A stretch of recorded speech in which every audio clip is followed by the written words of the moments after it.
Republican Senator Tim Scott of the great state of South Carolina. Senator, it's great to see you. It's been a minute or so. Thank you, John. Good to be back with both of you. So here's what President Trump says about the importance of passing the SAVE Act. He said, quote, no more rigged elections, voter ID, proof of citizenship, no rigged mail-in voting. We're the only country in the world that allows this. No men and women's sports, no transgender mutilization. That's how it was written. Of our children, 90 to 99% issues all. Only sick, demented, or deranged people in the House or Senate could vote against the Save America Act. Yet, the Democrats are not budging on this, Senator.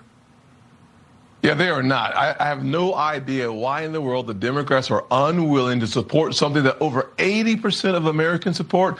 And frankly, John, every demographic, African Americans, white Americans, Asians, Hispanics, Native Americans, mixed Americans, all support the Save America Act. President Trump is 100% right. This is common sense. Why would you not have to show an ID to vote? Actually, in Georgia, at a John Ossoff rally, you are required to have an ID to attend his rally, and yet here's one Democrat who will not support an ID to vote.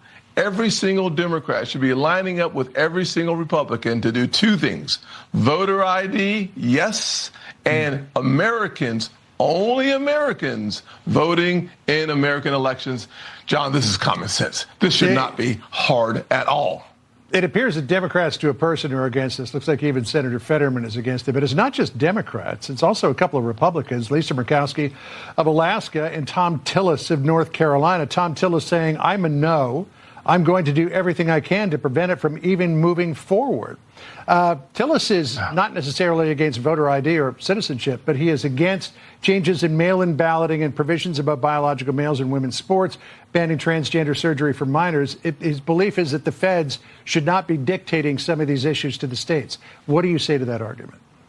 Well, I just left the Senate lunch where we were fussing and fighting over some of these provisions. The good news is we can rally around a hardship provision that allows for every state to make decisions. We want to make sure that we empower the states. That is exactly what's happening. But let's not take our eye off the ball. American elections should be for Americans. You should have an ID to vote. Ballot integrity, voter integrity is a necessary component of the future of this nation. Getting this right is right now. And that's why John Thune is leading the charge to have the debate right now and, frankly, put every single person on record. Do you support IDs when you vote? Do you support having American elections only for Americans? Those two, simple.